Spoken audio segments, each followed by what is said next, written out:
Bom dia, queridos. Mais um dia, nós aqui, um fim de semana abençoado, né? Passamos uma semana abençoada. Vamos a esse momento de reflexão que o Senhor tem para nós nesta manhã. Em Hebreus 9:27 diz assim: aos homens estão ordenado morrerem uma vez, vindo depois disso o juízo. E depois?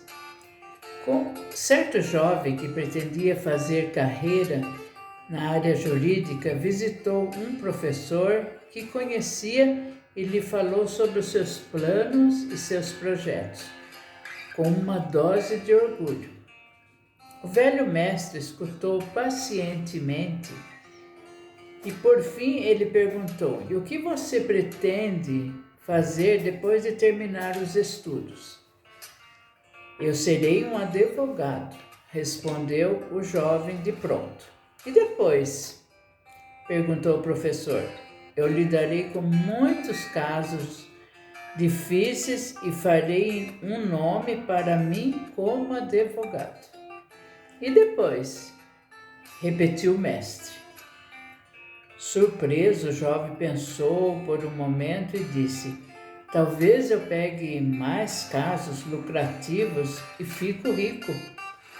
"E depois?", "Então terei uma boa vida e vou curtir uma bela aposentadoria."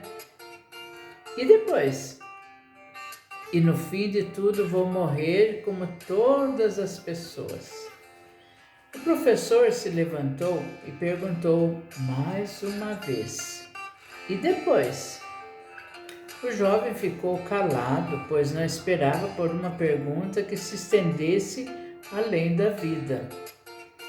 Como responder a isso? Esse assunto não estava em seus planos. Após se despedir, o jovem ficou pensativo. No último depois. Não sabia. A sua cabeça, isso o incomodou tanto que o fez mudar de vida. A pergunta do professor sobre o que se espera depois da morte é plenamente justificada. Como poderemos respondê-la? Que existe uma vida após a morte é um fato que o versículo de hoje deixa bem claro. E que também depois se segue julgamento divino, do qual ninguém escapa, pois todos pecaram e destituídos estão da glória de Deus. Romanos 3:23. Apenas os que nesta vida se refugiaram em Jesus, o Salvador, não serão condenados. João 5:24. E eu pergunto para vocês nesta manhã: e depois?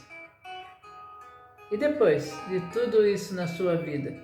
As conquistas, o bem-estar do dia a dia?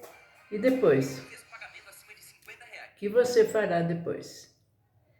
Então, que você tenha um bom fim de semana, que o Senhor possa tocar nos seus corações e você possa refletir bem o que esse mestre disse para esse jovem. E depois, tenha um bom dia, Deus abençoe.